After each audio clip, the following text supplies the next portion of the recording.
Hey, how you doing? Welcome back to episode 3 of the Alias Marketing and Design podcast. We're here on a journey with our new podcast. Episode 1 and 2 was a quick summary. Well, it was quite long, actually, of a quick backstory and origin story from myself and a quick summary of how Alias Marketing and Design was founded, some of the challenges that we met along the way, and how we get over those challenges and how we're here today. So we're here, episode 3. And along the way, I suppose, listening back to the last couple of shows, I kept alluding to the fact and I kept using the phrase, it just kept going. It just kept going. So it got me thinking. There was obviously a reason that I kept alluding to this. And there was, because I just had to keep going. And thinking about that, I also got shared a Trello board, which is a productivity or management tool, which sounds pretty official, but it's not. It's a really simple tool that will change your life, both personally and from a business point of view. Absolutely amazing. Great to stay organized, and we love it here in Alias, and we use it at home as well. It's absolutely fantastic. But anyway, I was shared a Trello board by Julie Stein, one of the coaches on a marketing course that we're doing at the moment. And I was going through her board, and the Trello board, which consists of a load of cards with different bits of information, similar to Post-its.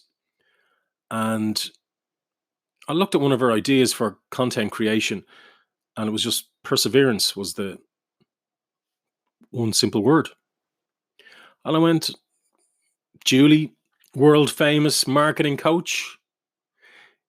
Ian Connery, world famous marketing coach.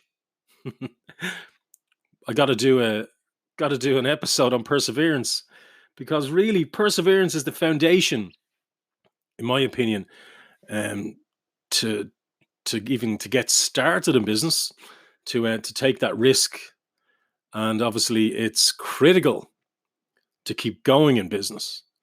So just today I wanted to share some thoughts and hints and tips and tricks on how to persevere and just keep going. So I suppose number 1, top of the heap, that's got to be set up in order to persevere on the journey, because the only reason you're going to stay on the journey when times get difficult, if there's something that will make it easier for you. Get me? So number 1 has to be, without a doubt, shadow of a doubt, has to be your mindset.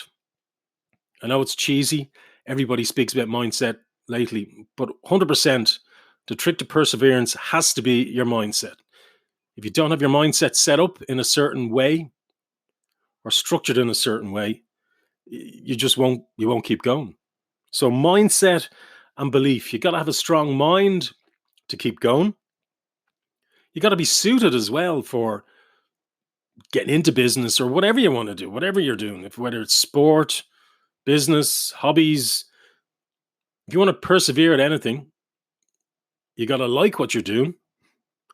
You got to have a strong mind to keep going when it starts getting tough. And there's people out there who are happy to not get involved, not open their own business. That doesn't make them a bad person. Of course not. There's, if you're happy, check in 9 to 5, grab the check and come home. That's totally cool. And sometimes, that's what I'd love to be doing.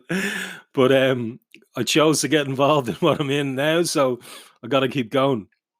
So definitely, number 1, mindset and belief. When you come up against obstacles, you got to believe that you can do it. It's not hard. It's just new. is something that Stephen Larson, again on the One Funnel Away challenge that what we've been doing, would keep, I suppose, stressing to people.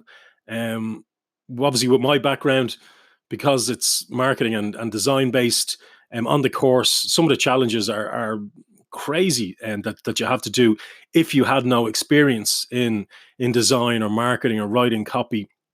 So, I mean, he keeps stressing to everybody who's just getting involved with the challenge, who has maybe no sort of business experience or knowledge.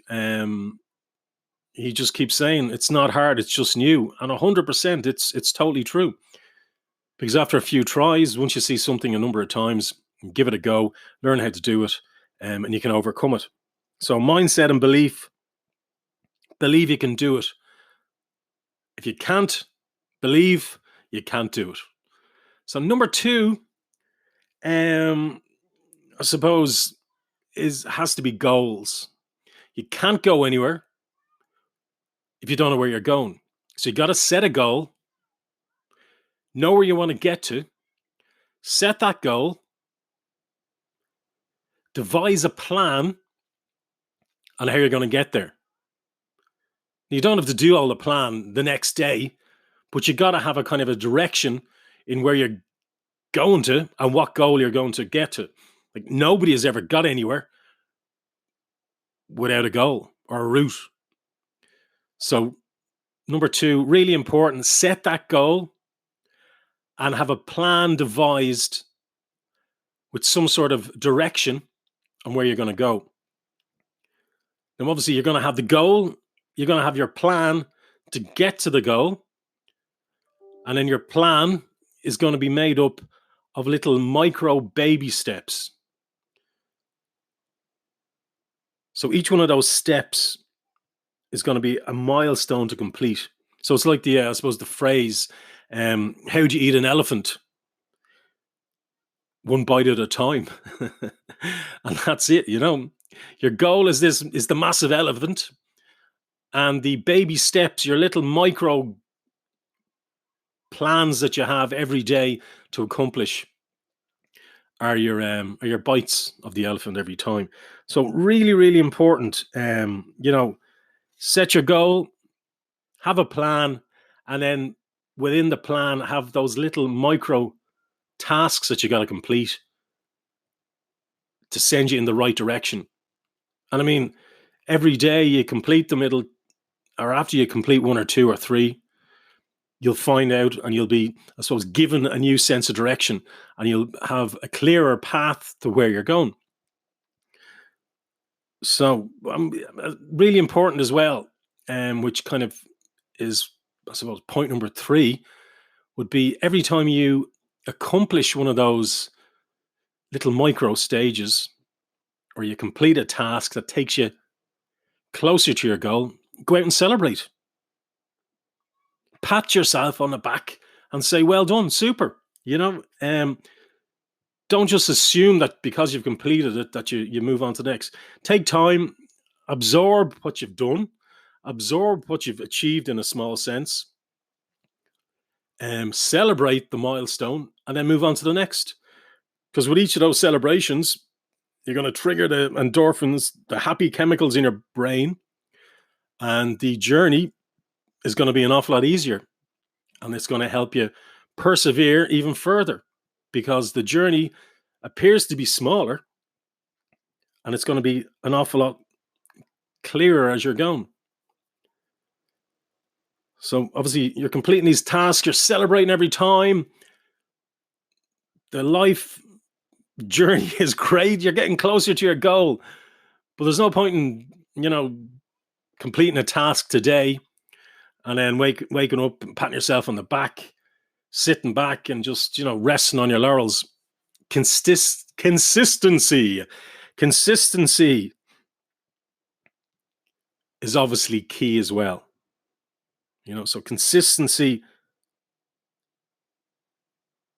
you got to do it every day. Jerry Seinfeld had a strategy, or it's called a Seinfeld strategy, that he came with to eliminate procrastination when he was, writing his jokes or writing his comedy pieces. And what he did was he just said every day you just got to go and complete it. So like the elephant, the tiny little bites of the elephant. Not that I condone going out and eating elephants, but the tiny little bits of the elephant are the task that you complete every day. So don't break the chain. Every day, complete the task, celebrate, and then move on to the next task that's going to take you closer to the goal. So consistency is key when you celebrate the small wins to achieve those big goals. So like obviously when we're obsessing about this and we're focused on getting our tasks complete, we're focused on staying consistent. Obviously you're looking after the business, you're looking after getting things done, but you got to look after yourself as well. And obviously, staying positive, staying away from kind of negative talk, negative thoughts, really, really key. Keeping your mindset in a positive frame of mind, but and to obviously get into that positive frame of mind, exercise. Heading to the gym again, consistency. You don't have to do it 5 days, 6, 7 days a week, but just getting out, exercising, and getting out and just releasing some sort of stress out of your body. Also, as I kind of spoke about in the last episode, was when my dad got sick, running the business, young family, needed something to relieve stress, or to try and, I suppose, de-stress myself from everything that was going on. And I came across the benefits of meditation. My dad was huge into yoga. And was really healthy guy before he got sick, and he used yoga. He was a great businessman, a super leader, and he exercised all the time. And use yoga to whatever de-stress. But so it wasn't a concept that I wasn't familiar with, but maybe it was something that I hadn't practiced maybe in years and years and years, since I was kind of a teenager, and we'd maybe did it in school, or I think we discussed it with friends or something. But yeah. So anyway, I'm not talking about meditation where you're going off and you're getting into a pair of yoga pants, or you're joining the Shaolin monks. Obviously you can take it to whatever degree you want to, but the way to start off with is just a bit of mindfulness, where you're just focusing on being calm and thinking about what's going on around you. That's the easiest way to start. But definitely, again, consistency every day. Definitely, meditation is proven to be super good for your body, your mind, and staying positive. And obviously, once you got that calm mind, you can help and you can deal with the pressures that arise in your entrepreneurial or business journey an awful lot better than if you're mad stressed out of your brains.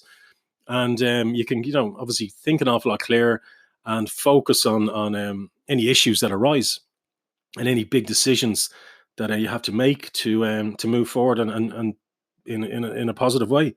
Other things, I suppose, that again that I alluded to before, which is really beneficial. I found it great.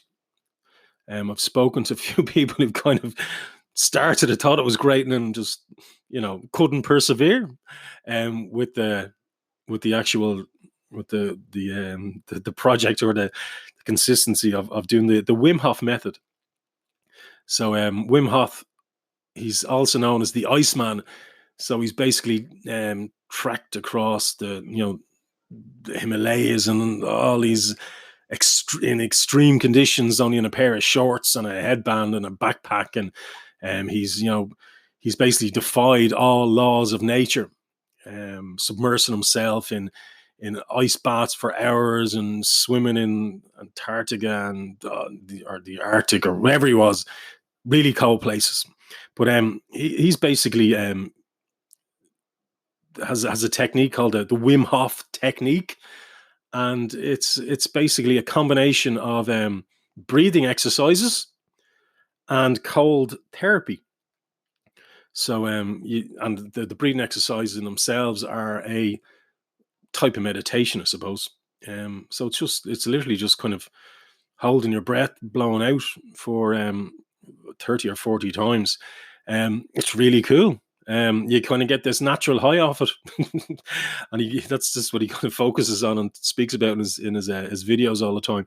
But it's an app. You can do it on your phone. It's not like it's not some sort of like far out there sort of method, but definitely I've found it to be really enjoyable, and it's kind of cool. But that combined with the cold therapy, he uses. So the cold therapy is like ice cold showers. So every morning you get up, you do your breathing techniques, and then you get into the cold shower. Now, obviously, I would do the cold showers in after the gym, freezing cold, and then come home and you can do your breathing techniques at home. Can't do it when you're driving. That's he says that as well, obviously for obvious reasons. But yeah, you come home, you have your cold shower, and then you do your breathing techniques, or vice versa. But definitely, I mean, cold showers are so beneficial to your health. I mean, there's the promote fat loss, improve immunity, better circulation in your body, improves your circulation, and kind of, I suppose, basic overall better cardiovascular health, drains your lymphatic system, promotes resilience. So your perseverance, you can stand there for 2 minutes, 3 minutes in an ice cold shower. You can stand there and deal with some sort of issue that it may arise in your day. Again, it kind of your stress, it decreases the stress in your body. It also decreases the chance of depression, which is obviously a bit of a pitfall for entrepreneurs and I suppose anybody in any sort of really stressful type of conditions. We just you can enhance your skin, your hair. Mention the fat loss when it burns the brown fat in your body. So it's really cool. And then there's a lot of people as well who take them at night, so it can promote better sleep, like better rest. So like it's looking after yourself is really, really key. There's some tips that I've found myself that have helped. Definitely exercise, meditation, and Wim Hof. Staying positive, changing your mind, changing your outlook on how you look at things and how you react to things. All this creates doing this, little bit every day when you're looking after yourself physically and mentally. And you're achieving your goals. You can see progress. You're moving closer towards where you're going. You almost like become addicted to progress. So you're creating successful habits. So you're becoming addicted in a good way to moving on. And obviously, as you're progressing, you can see the goal. It's getting closer. It's easier to persevere and move forward. So that's definitely, mindset, set goals, one step at a time, baby little steps, consistency, looking after yourself mentally, physically, then, monitor your progress, create successful habits, become addicted to progress. Most importantly, I mean, not most importantly, but it's I suppose it is. It's linked to mindset in the sense that, which is like number one, mindset and belief. As change your perspective with your new calm mind. Change your perspective, how you look at things. Smile, smile, have a bit of crack, have a laugh. It's not the end of the world. Things will get better. It will blow over. All those cliches. Having a good support network as well is really key and paramount. Having great friends. I'm lucky I've really cool friends. We've been friends for 35 years. And when my dad passed there, everybody was around me, and literally there that night when it happened. So that's like my friends, family, my wife, brothers, mother, father when he was alive, all really key. You can't do it on your own. Having a good support network is key and critical. And I suppose you know I've seen it. We've, as I mentioned as well, when we were originally setting up or getting Alias, the agency, up and running, we were, I suppose, outside our network of hospitality and that entertainment industry. So we were meeting kind of guys who were out of the industry, had a different outlook in business, had a different outlook on life. And they, I suppose, you met them first. They were cold and hard, and once you got to know them, they were the toughest guys in business. But once you get to know them, they were cool. They were soft. They had a laugh. They were fun like everyone else. So, behind every tough dude is an L softy. Again, I spoke about my dad, amazing guy. Had so many people at his when he passed in November coming up, and saying what an amazing man he was, and how he helped people all over the world achieve what they needed in their careers. And so he was the same. A lot of people come up and said, listen, he was difficult to work for, but he was very fair. He was hard but fair. And I suppose he was the same with us. But like behind it all, he was a bit of a softie, and he loved to have great crack and have a laugh, So listen, everybody's human. And I suppose up there with mindset is, don't beat yourself up. We're all human. We all make mistakes. To keep going, don't beat yourself up. Reward yourself. Look to the next small little bite of the elephant, and move forward on to achieving those goals. So that's perseverance. The key is the perseverance is keeping your mind strong and making your journey as easy as possible. Hopefully some of those tips, I know they will be of value to you. They're really helped me out over the last few years. And listen, it's Friday. It's bank holiday here in Ireland. Heading out with the kids. And listen, have a great weekend. We'll talk to you real soon. Cheers. Bye bye.